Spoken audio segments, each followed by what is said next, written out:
steamed like hot. Oh my gosh. So it's like a cheesecake and egg. So we're going to show people what's for breakfast.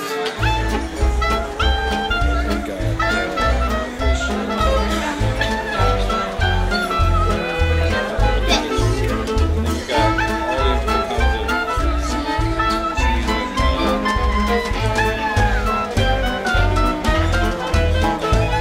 of course the salad.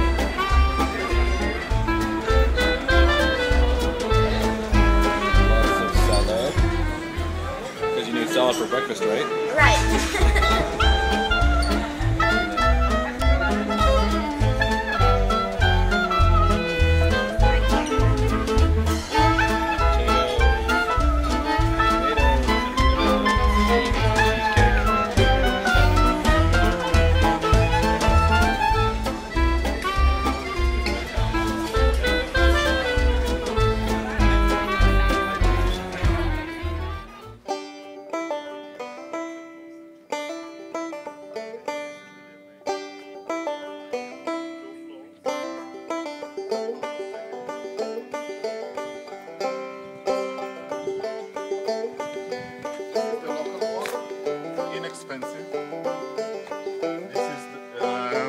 For miles away, so they don't want to waste, and the dirt covered on this side, so you didn't see this. Or in other places with limestone, it's the same, but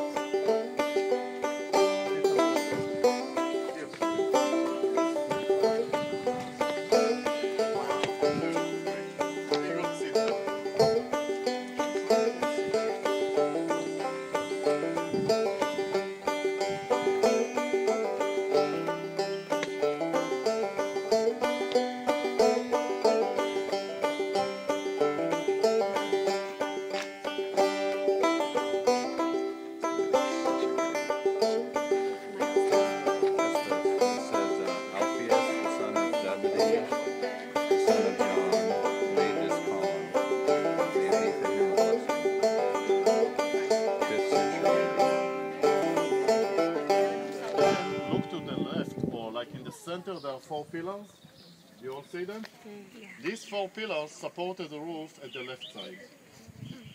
The bottom floor, was where they store the grains, or storage room. And above, that was the family room.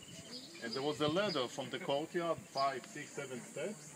They took you from the courtyard, from the kitchen, to the family room. These were Byzantine churches built on top of Peter's house. You know why they built it? Because it's a holy site. Peter's lived here. And everything talking about Jesus and his mother-in-law and so on, Peter's mother-in-law, it's all here. But remember, it didn't look like that. His house was just like anybody else. This is much later on top of the site. Now look at the structure here. This is a new church from 1982. Look how it was built. It's a massive structure. There is nothing in the center to take the weight of the structure. It was built like a suspension bridge, coming out of the pillars all the way around. You did see fish? Yeah. And look at the line. Next. Look around. Look over there. Maybe it's easier. See? The circles. See? They did a wonderful job building this church. This is the original. So the house church gathered in this. St. Peter's Church house. Yeah, so they built a gathering meeting room out of Peter's house. And they weren't so rich because those are volcanic rocks. And at the same time, the Jews were meeting in the synagogue over here. There's the mosaic and the map of the city. So I'm confused. What part of that is Peter's house? Well, none of this is actually. That's where Peter's house, they think, was. The location is the same, but they built this on top of it because they were pretty sure that. They remodeled it to make their house church. So we don't know how much of it's the same.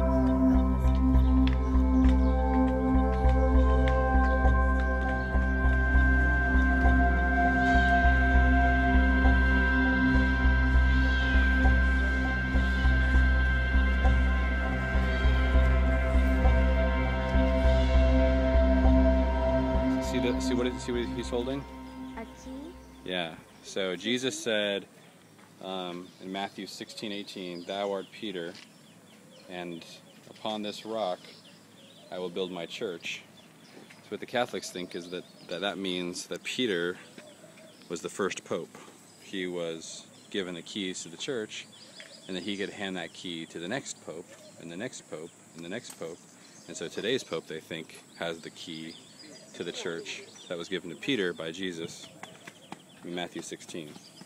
What's a pope? They're the leader of the Catholic Church. Oh.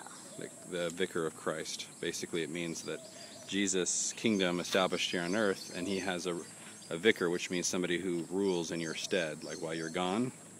So they believe the Pope rules the church because he is in a direct line all the way back to Peter, who got the key to the church from Jesus in Matthew 16. Oh. The problem with that is that Jesus didn't say anything about passing the keys on, that he was going to do that, but that's what they believe, and that's why they believe that if you don't listen to the Pope, then you're not obeying Jesus' words from Matthew 16. So are you listening to the Pope? No. Uh-oh. Well, they would say you better listen because... Well, I'm not Catholic, so I don't have to listen to him. Well, if they're right, if that's what it means, then it doesn't matter if you're Catholic. You should still listen to the Pope, right? But that's probably not what it means, because it didn't ever say. And Peter will pass on this key to all popes. So here it was, on the Sea of Galilee.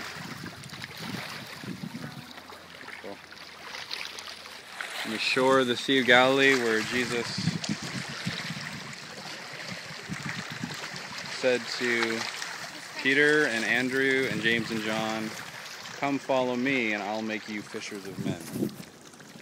And at once they left their nets and they followed him.